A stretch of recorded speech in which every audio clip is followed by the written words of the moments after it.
Hi, everyone, and welcome to today's Green Table Talk. Listen to Black women, how environmental and systemic racism impact moms and babies. Hosted by Moms Clean Air Force, BlackMillennials4Flint, and the Environmental Defense Fund. I am Dr. Tonya Calhoun, National Field Manager for Moms Clean Air Force, and I will be moderating today's discussion. Thank you so much for joining us. So today, I am joined by Congresswoman Lauren Underwood, pediatrician and environmental health expert, Dr. Yolanda Whyte, and LaTricea Adams, founder, president, and CEO of BlackMillennials4Flint. We will be discussing Black maternal health, how inequities in healthcare and systemic racism impact Black moms and babies, and what we can do to tackle the problem. So to kick off the conversation, we'll be turning to our panelists to give them an opportunity to talk about their work and their passion for equity, environmental, and social justice, and then we'll open it up to the panel for discussion. So first, I have the distinct pleasure of introducing Congresswoman Lauren Underwood, who has represented the 14th Congressional District in Illinois since she was sworn in Congress in January of 2019. Congresswoman Underwood is the first woman, the first person of color, and the first millennial to represent her community in Congress. She is also the youngest African-American woman to serve in the United States House of Representatives. The Congresswoman co-founded and co-chairs the Black Maternal Health Caucus, which elevates the Black maternal health crisis within Congress and advances policy solutions to improve maternal health outcomes and end disparities.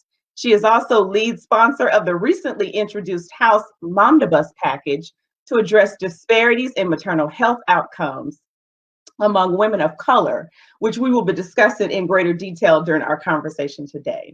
So Congresswoman, welcome to this platform and to our discussion today. It's an honor to have you here to talk about your work in Congress, particularly as co-founder and co-chair of the Black Maternal Health Caucus. Hi, everyone. Well, thank you, Dr. Calhoun. I am so excited to be with you for this important conversation. I'd like to thank the Moms Clean Air Task Force, Black Millennials4Flint, and the Environmental Defense Fund for hosting this event and for your support of the Protecting Moms and Babies Against Climate Change Act that I introduced with Senator Ed Markey as part of my Black Maternal Health Momnibus Act last month. The advocacy efforts led by your organizations have been essential to building momentum for the legislation. And I am also personally inspired by the mission of Black Millennials4Flint. When I served in the Department of Health and Human Services in the Obama administration, directly on the Flint water crisis, I saw firsthand how the health and very lives of an entire community could be threatened, not only by lead and other chemicals, but also by systemic racism itself, poisoning the water, the air that we breathe, the products that we consume every day. Last summer, new research shined a light on additional racial and ethnic disparities caused by environmental threats. A study published in China showed air pollution and extreme heat are driving adverse pregnancy outcomes, and the risks are disproportionately high for people of color, particularly for African-American mothers. I introduced the Protecting Moms and Babies Against Climate Change Act to address these environmental health risks through robust investments in community-based organizations and local initiatives to reduce exposure to climate change risks and ensure that pregnant and postpartum people and their babies have access to the support and social services that they need and deserve. The funding would go directly to the local leaders and organizations that are doing the work on the ground every day, planting trees, offering the support of doulas and community health workers, and providing resources directly to pregnant people and new moms. I look forward to discussing the Protecting Moms and Babies Against Climate Change Act and the Black Maternal Health Momnibus Act with this distinguished panel. And thank you again for the work that each of you do every day. Thank you so much, Congresswoman Underwood. This is just such an important conversation. You know, you mentioned just disparities from last summer, and it just feels like, you know, one of the things that was so prominent last year were African-American women either having severe complications with childbirth or even losing their lives. And so this is just such an important conversation, and I'm just appreciative of this legislation. And of course, we are supporting you 100% along the way. So thank you, thank you, thank you, thank you, thank you. So now I am going to move on to Dr. Yolanda White. And so I want to introduce this wonderful person. And so she will also tell her more about herself, her work, and her advocacy in the health and environmental space. So Dr. White is a pediatrician with 15 years of experience caring for the medical needs of children in hospitals, clinic, rural, military, Indian health, telemedicine, international, and home-based settings. In her desire to address the rising trajectory and root cause of chronic illnesses in children, she expanded the scope of her practice to incorporate environmental health and policy. Dr. White engages with policymakers and medical groups to strengthen public health policies and practice guidelines so that decisions are based on research, evidence, facts, and common sense. Dr. White began her studies at Howard University at age 16, where she earned her Bachelors of Science degree and graduated with honors, and received her medical degree from the University of Wisconsin School of Medicine. She completed her pediatrics internship at the Medical College of Virginia and community pediatrics residency at Morehouse School of Medicine. Dr. White, welcome, and the floor is yours. Yes, hello everyone, and thank you so much, Representative Underwood, for having me, Environmental Defense Fund, Mom's Clean Air Force, Dr. Calhoun, and Ms. Adams. Thank you. I'm so grateful to be here. From the time that I started medical school in 1995 to the time I began practicing pediatrics in 2004, I saw a dramatic rise in environmental related diseases in children like asthma, allergies, which are not always due to, dust, pollen, mold, and dander, and also autism, ADHD, cancer, and developmental delays. However, our limited managed care model didn't account for all the extra time that was needed to complete these extra forms and referrals and labs and prescriptions, and to also provide extra patient education on these environmental related conditions. So that was really what had prompted me to invest in prevention and advocacy, and led me to working in environmental health for these past years. So thank you for having me. Oh, thank you so much. And I appreciate your work with asthma. We know that 1 in 9 African-American children, have asthma.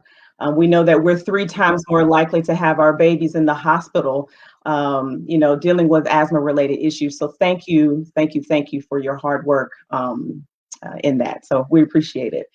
And so now I'm going to introduce LaTricea Adams. LaTricea, I almost made you a doctor, so maybe that's in the atmosphere.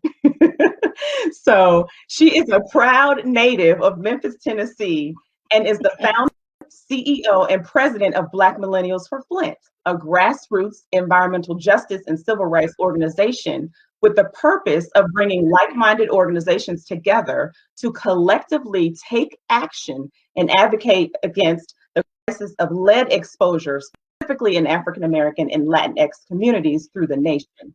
She is an award-winning and nationally recognized advocate. LaTricea was recently honored by the Children's Environmental Health Network with the 2020 Child Health Advocate Award.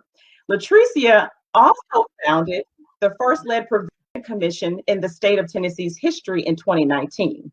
She was also featured on BET's docuseries Finding Justice, focusing on her work in Baltimore, specifically surrounding lead paint issues in housing and environmental racism. LaTricea, welcome, and the floor is yours.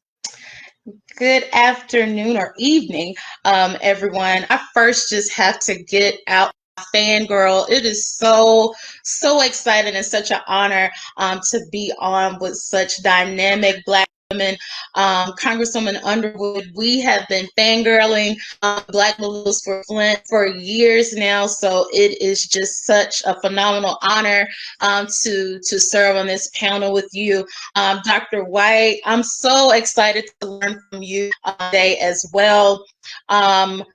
the journey with Black Millennials for Flint essentially came from a space of both hurt and, just to be quite frank, anger. So in 2014 is when the Flint water crisis started, but it was till about 2010 that the general public outside of just the local Flint area began to learn about that crisis. When we started Black Millennials for Flint, we noticed very early on that environmental issues surrounding lead and other pervasive toxins that are disproportionately impacting Black and brown communities is not just specific to Flint, Michigan, but it happens in nearly every Black and brown city that you see across the country.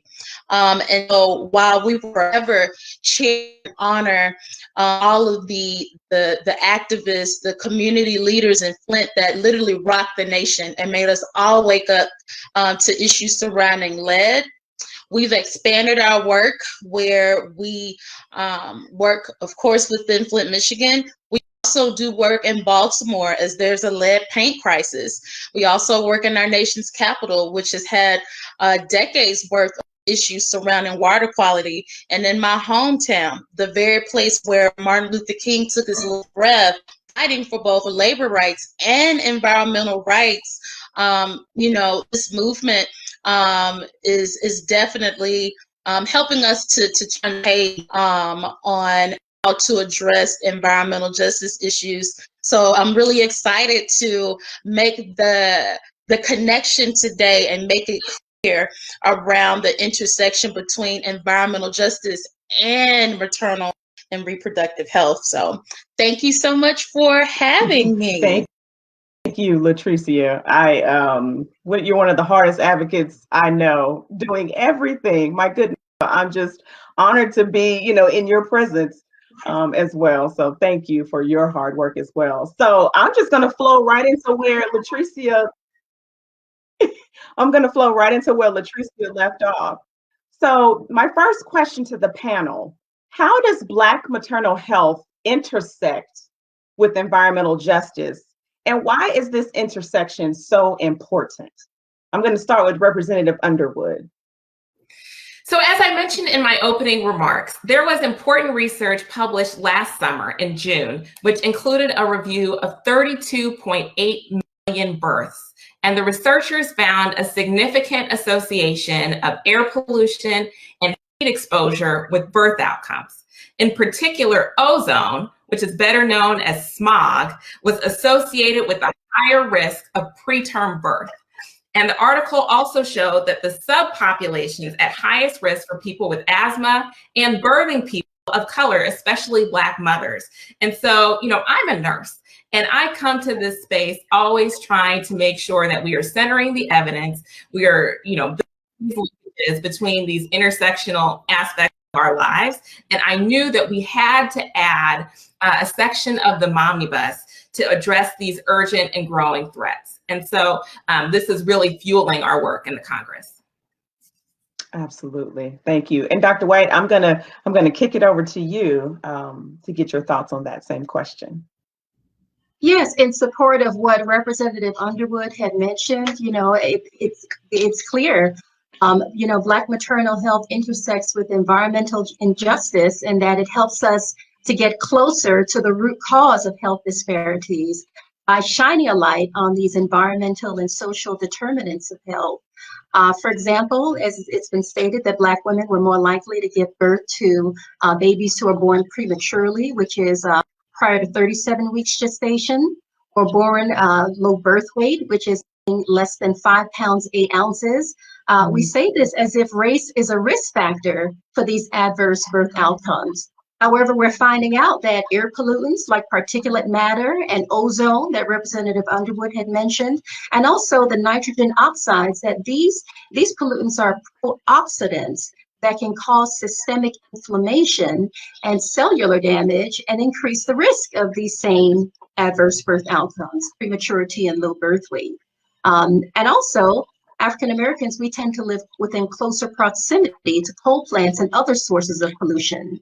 According to a recent international study that was published last fall in the British Medical Journal, higher temperatures, which can be associated with climate change, were more associated with premature birth, low birth weight, and stillbirths, especially with low-income groups.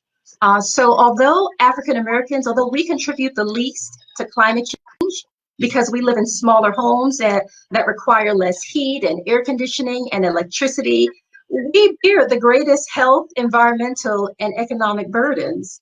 Another intersection between Black maternal health and environmental justice is seen with umbilical cord blood studies of heavy metals. One study that was done in Rhode Island showed that Black women were 9 to 10 times more likely to have elevated levels of mercury, which is a known neurotoxin. Other studies have shown that lead levels were higher in Black babies, as Ms. Adams had mentioned, because we've really got to keep these heavy metals in the earth, because when we burn fossil fuels, not only does it contribute to climate change, but it also exposes us and our babies to heavy metals, which can increase the risk of damage to our brain and nervous system and other tissue organs. And my goodness, that transitions so perfectly to you, LaTricea. I'm going to kick it over to you for your thoughts. I think about this often, is thinking about all of the women in Michigan that experienced miscarriages, and then even experiencing, children who started kindergarten last year, have not lived life with free access to clutter, and just the trickle down effect, right?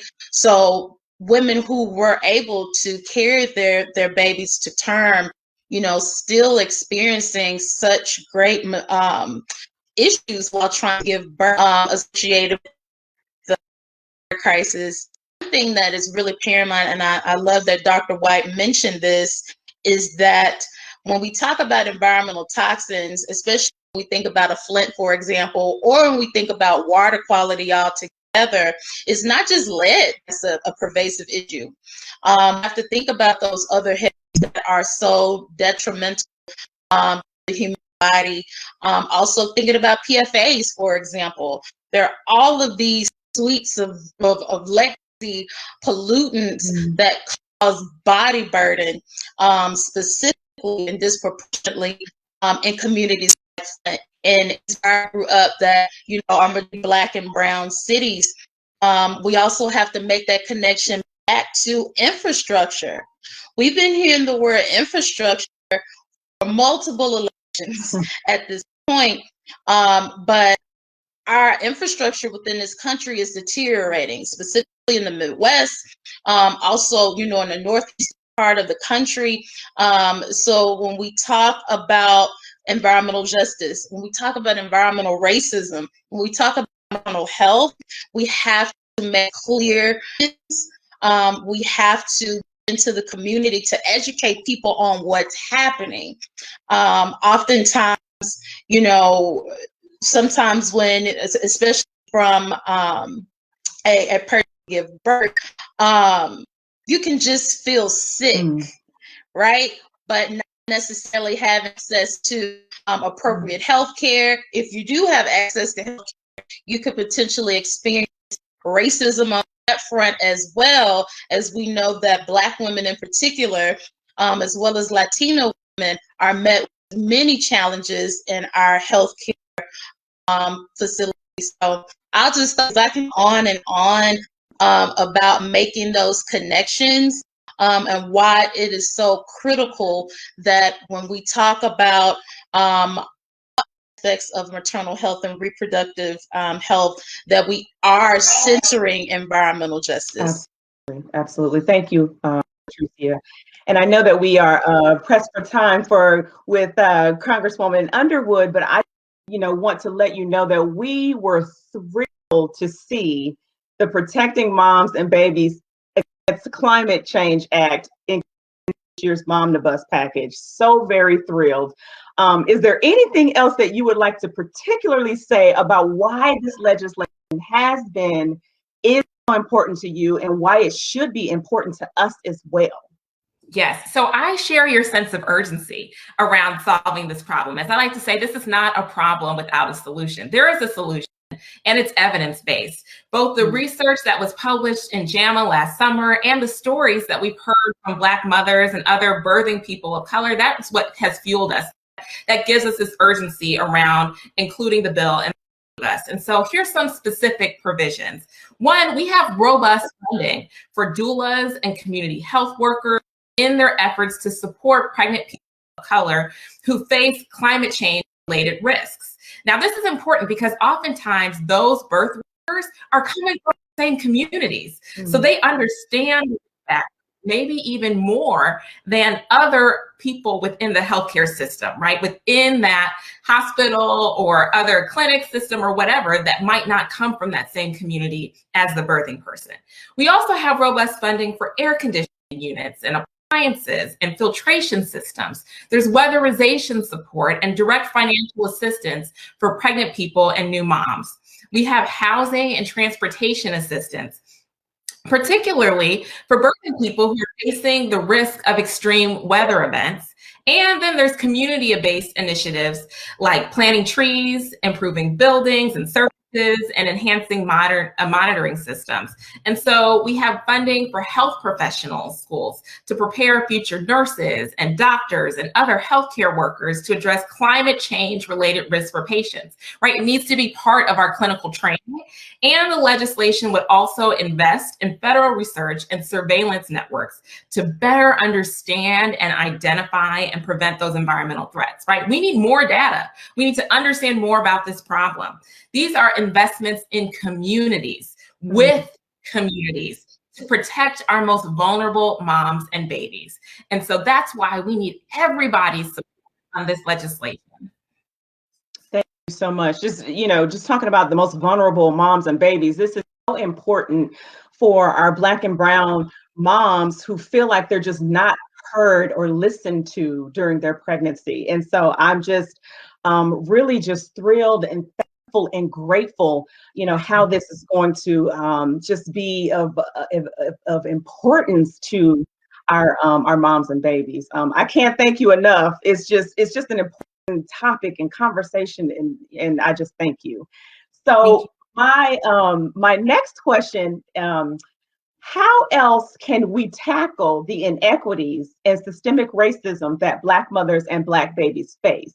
So what can the rest of us do to support this work to facilitate that change? And again, I'm gonna start with Congresswoman Underwood with this particular question. Well, thank you. So this is just one bill out of 12 in the Mommy Bus, right? So that we're talking about climate change and environmental justice impacts on maternal health, of which is a very important topic. But listen, this is a comprehensive legislative solution to address a problem that has been around for decades, right? I'm 34 years old, and my entire lifetime, we've seen this disparity in Black maternal health, and it's time that we end it. So other provisions of the Mommy Bus include funding to address other social determinants of health. Dr. White was talking about social determinants, things like expanding access to nutrition and affordable housing. We want to grow and diversify that perinatal workforce. We want to support moms with mental health conditions and substance use disorders, which, like in my state of Illinois, that's become the #1 cause of Black maternal death, is in this mental health space. And we want to safeguard mental health during COVID-19, right?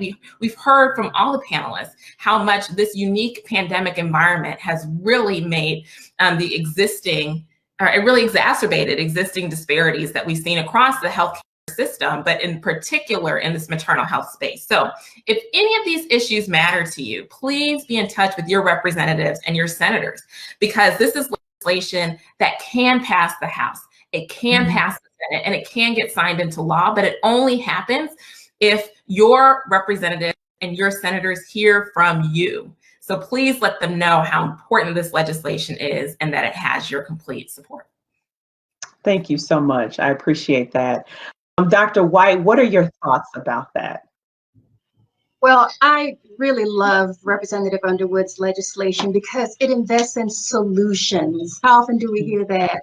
You know, when you talk about climate change, the problem is so big that most people think there's nothing that I can do. I'm just one person. You know, I can't control the heat and the wind and the water, you know, but this legislation offers solutions that addresses the economic burdens that Black mothers and babies face. When I provide environmental control counseling to parents who have children with these environmental related conditions that I mentioned earlier, it costs money to improve indoor air quality, to weatherize a home, to update appliances, you know, so sometimes this advice can go into one ear and out the other. An air purifier can cost over $100. You might need it for several rooms. You know, I also recommend humidifiers and dehumidifiers to keep indoor humidity between 30 and 50%. An HVAC repairman once told me that he goes into many homes that have never changed their air filters, or they use the wrong size air filter. So this education is key, because a safe home is a healthier home.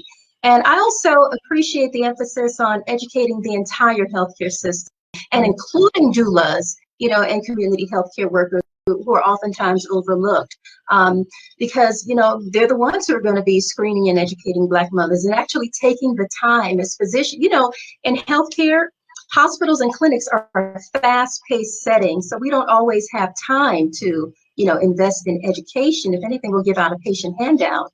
And I personally would like to see more environmental testing of heavy metals, including the ones that Ms. Adams had mentioned, you know, the mercury, arsenic, and cadmium, in addition to lead. Because, I mean, guys, there are tons, I hear about hundreds of them, and it's not always practical, but even the medical community should know, you know, how do we test for it in the blood, in the urine, both?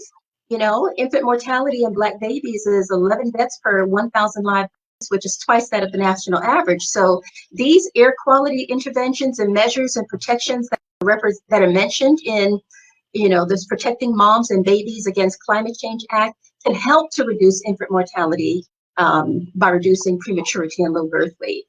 And also, lastly, I'm not just a doctor, but I'm also a medical whistleblower. So I actually went on record reporting racism in healthcare, where I felt that Black mothers and babies received a lower standard of care and more punitive care compared to others. At times, they were even refused care and told, get out of here. I mean, it could be that blunt. Sometimes abnormal vital signs and symptoms and findings in labs that are addressed in most patients were more likely to be ignored in Black women and children. And when they experienced complications related to these abnormalities, it was blamed on race, or blamed on existing condition, or instead of quality of care by healthcare providers. So to facilitate change, I do recommend that Black women do become more vigilant in healthcare, and also get a better understanding of their own health condition and what's going on, which can sometimes be overwhelming if you don't have a healthcare background. And to also ask more questions and get more details and make sure that we follow up on any abnormal findings. Request patient education handouts and ask more questions. You know, we did this little experiment in my residency where we would see patients first thing in the morning after they were admitted to the ER overnight. And the first question we would ask them is, do you know why you're here? And many would say, I don't know, cough, you know, I don't know, he's not feeling well, or they would start talking about what happened or when it happened, but they didn't know their diagnosis or why they were actually admitted. So really understanding your own health can make a difference in your own health outcomes. Wow. Thank you for sharing that. And Latricia, what are your thoughts on how we can tackle these inequities while we're facilitating change? One of the things that is just so inspirational that Congresswoman Underwood has done to facilitate the work with the omnibus is very participative. So it makes me think about, you know, those principles that the grandfather of the environmental justice movement speaks so prominently about, is around participative justice.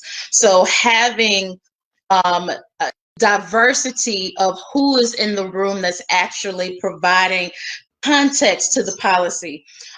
We have seen far too often that at the seat of power where policy is developed, that the very people who are directed the most. And so the with the progressiveness of the Momnibus, and approach from so many different perspectives. I think the next layer of this work is, building back on what Dr. White discussed, is around education.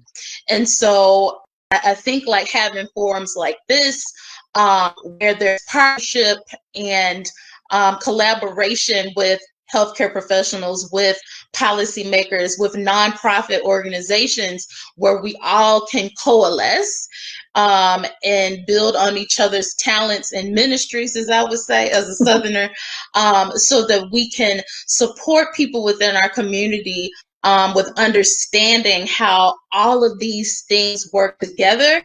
Most importantly, how we can collectively fight against it, to shift the narrative of just being victims, right? Because sometimes that data can be so daunting.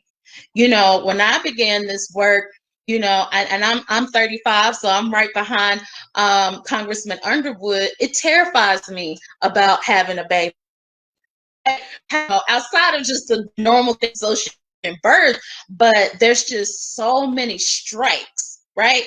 And so I think to combat that is to add a sense of optimism with being more forward, with talking about, the Momnibus, for example, getting that in front of laymen, people who necessarily be in a maternal health field or a reproductive justice field, or may not be a policy wonk or a EJ activist, but making this information accessible and digestible in a way that people feel empowered to stand behind it and really see this into fruition. So that's kind of like my take on how to take it to the next level, is to make sure that everybody feels like they are included in that process, which mirrors the very development of the Momnibus bill. Thank you, Latricia. Thank you, Congresswoman Underwood. Yes, we appreciate you for being here with the time that you had. Thank you so much. Thank you all so much. I appreciate all the work you do. Take good care of yourself. You too. Now, I know that we are at our closing time. I wanted to see if you ladies had any final thoughts, Latricia and Dr. White, that you wanted to share. We're looking at our health. Okay. Well, look at you. You're such a closer. You're so dynamic. And this, but we're looking at our health in general. By the time you have symptoms of cancer, kidney disease, heart disease, or any of these other conditions, you're probably at the end stage, because oftentimes they're asymptomatic. You have no symptoms. So really focusing on prevention is going to be key to our health disparities. And healthy people take extra steps to protect themselves. And so protecting moms and babies against climate change requires all of us to take these extra steps and to take these extra actions, and realizing that we all have a role to play in conserving our own energy consumption by just doing simple things like keeping the lights off and using less heat and less air conditioning, and just being more mindful of it, and also driving less and paying more attention to your gas and electric bills. Did you know that eating less meat reduces our greenhouse gas emissions? Also, even our diet, can play a role. Many businesses can also develop green policies, especially hospitals and clinics, which have some of the highest, the largest carbon footprints, because the computers, lights, and equipment are almost always on. And, ultimately, we really have to advocate for a swift transition to clean, renewable energy like solar and wind, and ultimately reduce our dependency on fossil fuels. So, once again, I'm so honored to be here with you all. You all are so amazing. Thank you, Dr. White. You're amazing. And yes, let's listen to our closer, Miss Latricia. I am just in awe. This has just been such a phenomenal learning experience. I'm like, I just want to listen to White all day. Like, can you teach a course? I'll pay you for it. But in closing, I think what my advice would be is for everyone to understand their role in this work. I think far too often when we hear the word maternal, even when we think about reproductive health, it's all inclusive. It literally impacts everyone. So, you know, not just thinking that's a quote unquote women's issue. It's a human issue. I think is the thing that is so important for us to take away. And then I always think about this quote. I had an opportunity to meet the late, great Congressman John Lewis back in January 2018. I'll never forget this moment. And he told me two things. One of the things was kind of funny, where he said, you have to engage both sides of the aisle. And I remember my facial expression, but he was right. But the second thing that really stuck with me is to humanize the work. And so as we, you know, from an activism perspective, we have to really get creative to connect with people on what feels like humanity to them. And so this is the type of topic that, I mean, is ever present. It impacts everyone. And so I think that if we can continue to humanize work, to help people to understand like the severity of this issue, but then, you know, connect back to legislation like the Omnibus that provides solutions like what Dr. White mentioned. I really think that that is going to help us to turn the corner where we can truly save our Black mamas, save our Black birthing people, and save our Black babies, because our lives matter at the end of the day. Thank you, Latricia. You know, it's just amazing. You know, in the richest nation on earth, you know, mothers are dying at the highest rate in the developed world, right? So this crisis is most severe for Black moms in the United States. You know, we're dying at 3 to 4 times the rate as our white counterparts. And so this conversation is real, it's important. I am grateful to be on the team with all of you, Congresswoman Underwood, Dr. Yolanda White, and Ms. LaTricea Adams. I am grateful to be part of this conversation. And I know that this is not our last conversation about this. We've got work to do, and I am grateful to be partnered with each and every one of you. And so thank you again for being here today. And I want to thank our listening audience for being here to hear this rich conversation and to learn how you too can get involved with this work. So thank you very much.